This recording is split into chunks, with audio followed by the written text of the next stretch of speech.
Ransom's worth of talent. It really doesn't matter, and that goes for Philly, that goes for New York, and obviously goes for Jersey as well. So you said Snake Eyes versus the Mepsir, I Yep. believe it is. So Snake Eyes, I thought he was actually going to pick Snake because of the name, but it looks like he actually has a Ken for us to show. So Mm. let's pop into game one of Fusion number 19.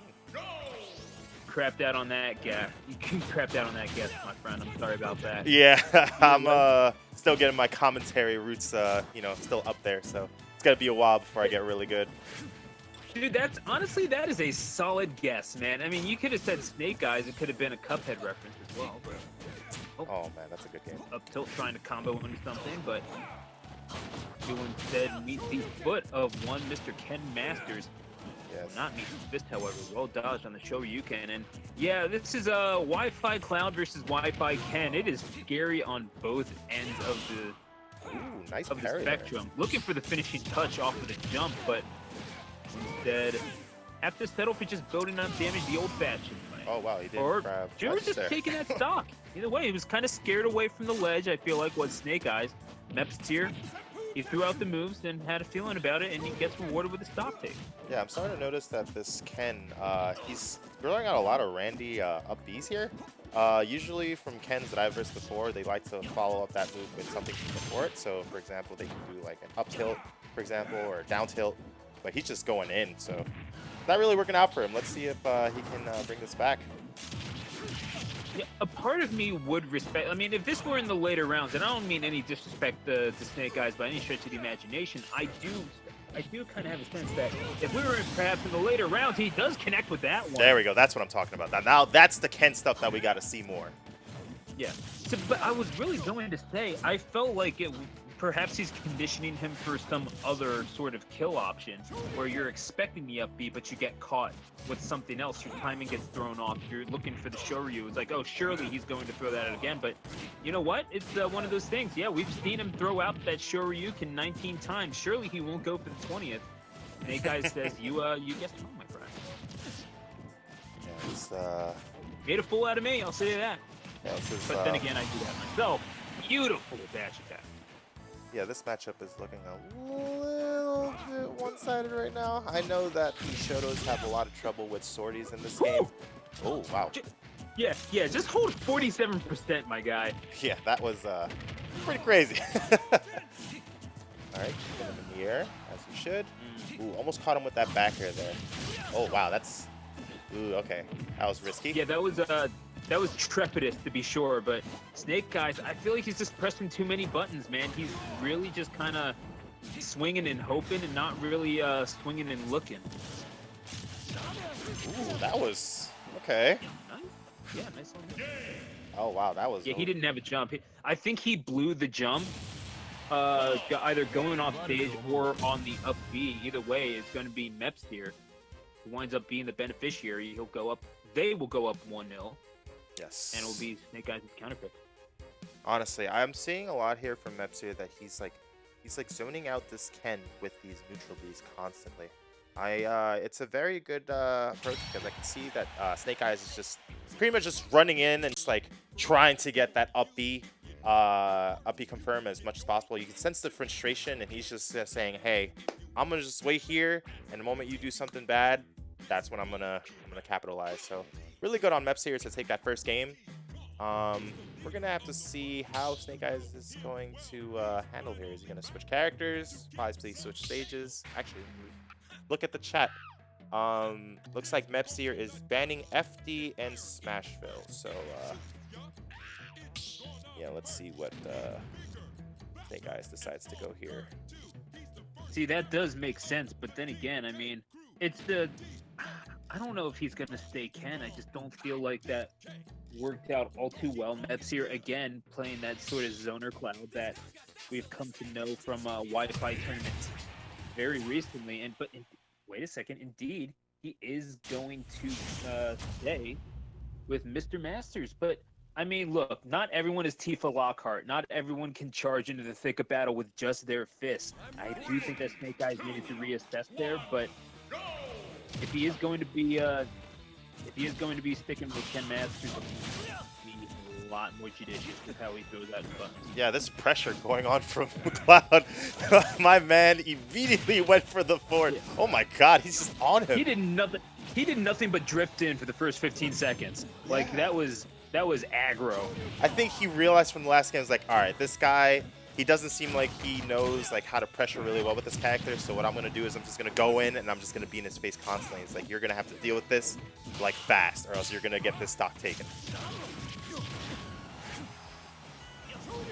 Then again, it makes you wonder if this is if Mepsir is going to charge in like the bull. It's up to Snake Eyes to prove that he has the skill of a Matador. This can go wrong for Mepsir if he is not careful. A little bit shield pressure there from Snake Eyes. I really like that shield pressure there. He almost got him in a shield break situation. I know Ken has a lot of those setups here. All right, let's go. Okay, Snake Eyes taking the first stock. All right, let's see with some signs of life here. Looking a little better, maximizing the value of that first stock and tagging on a little bit of extra credit, but 10% is going to have to suffice. Yes, you're gonna be Cloud. You're gonna have to build up a bigger lead than that. Let's see what we got. Ooh, there we go. Nice little combo here. Up and down tilt. Nice little cancel out, and then jumps. Okay, jumps over the limit break neutral B. I do like Snake Eyes' general game plan. Mepsir with the tech, with good awareness. Yes, I'm starting to notice that Mepsir is doing a lot of these nairs off stage. Hasn't really caught him out. Seems that not Mepsir. It seems like Snake Eyes is sticking close to the ledge, so you can just get those automatic regrabs to the ledge. So probably gonna have to rethink how he's gonna take Snake Eyes off stage. Oh. There we go. Now he's actually... Oh, see? You went a little bit too deep there. I like that option there instead of going for the random nair. So, definitely better option, but should oh, there we go. Perfect. Takes out the stock with up smash. Yeah, Mepsir, no, you can tell that he's getting a little impatient. I think that first win might have gone into his head a little bit, feeling himself just a little too much. Saw that he had a full stock lead, and all of a sudden he's thinking, okay, you know what? I can style on this guy. Snake Eyes says, no. You're going to have to keep your eyes open just a little bit longer if you want to take advantage of me like that, the combos. And I do like what he's doing at these smaller percentages. And he's closing these stocks out relatively well. Remember, this is about where he closed out stock number 1 with the Shoryu! Oh. And he does so here. Snake Eyes rolling 7th, and he gets game number 2. Really good confirm there on Snake Eyes. I think that first game definitely woke him up. He's definitely landing his confirms now, as any Ken should. So yeah, we got a game 3 situation for the first game of the day. We're starting good. I like the adaptability. Sorry, that's not a word. I like the adaptation here. And yeah, let's see if now Mepsir is on the receiving end. We're gonna see. Thank you for not making me look up antibly in my dictionary. No. I was gonna say adaptability, and I was like, wait, no, that sounds horrendously wrong.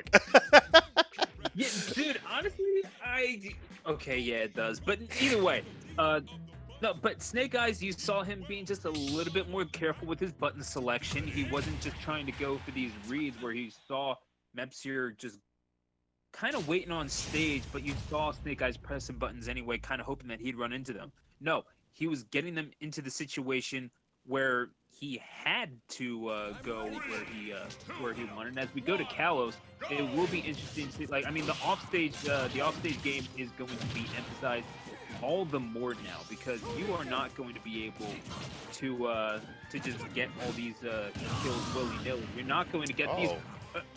Oh my gosh. You know, he's dead as he gets a kill apparently, but I feel like that was just Mepsir kind of... I don't know what happened there. Yeah, I don't know. I'm pretty sure that's a misinput there. That's definitely a really early stock to take here. Mepsir has to really watch out with what he's doing off stage. I feel like his SDs and his the moves he's choosing to go off stage is really holding him back here. So definitely gonna have to reassess that. This is the last game of the set. You gotta have your game plan set in motion here, or else that's gonna be a quick win for Snake Eyes. Yeah, Mepsir is slowing the game down just a little bit, and I do feel like that is to his benefit. However, when Snake Eyes does get in, he piles on the damage again. Sometimes he misses, but he's looking for it to not be today. However, Mepsir, the eye of a sniper and the steady shoulder of one as well. Yeah, that was let that limit break blade beam. definitely a really good snipe there for Mepsir. Nice little mid-range shot with the K-Pro. Okay, so what I'm starting to see different here from SneyekEYE in the past games, he's starting to go for a lot more aerials than normal to approach a neutral. Before, he would just walk up like that, but this time he actually hit him. Ooh, is that? Okay, no, never mind. It's still low percentages. But yeah, I really like these aerial approaches, like right there. Perfect. Takes the stock. SneyekEYE looks like he's definitely awoken now compared to the first game.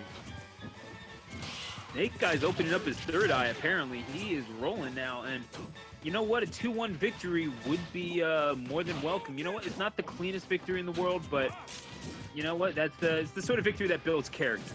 You know, it's a statement win, as we like to say in Philly school. All right. Oh, yeah, gotta be careful of that up B, regardless of the stage, and gets caught with two, could be caught with a third here on the limit. Oh, Mepsir just blowing the shot a little too early, and now he's in serious danger. He's really catching these back airs out really well. This is like the third calculated back air he's done. That caught me off guard. Yeah, the back air, like in the middle of the up B, that is a pretty sight. I mean, Wi-Fi or not, it looks cool as hell.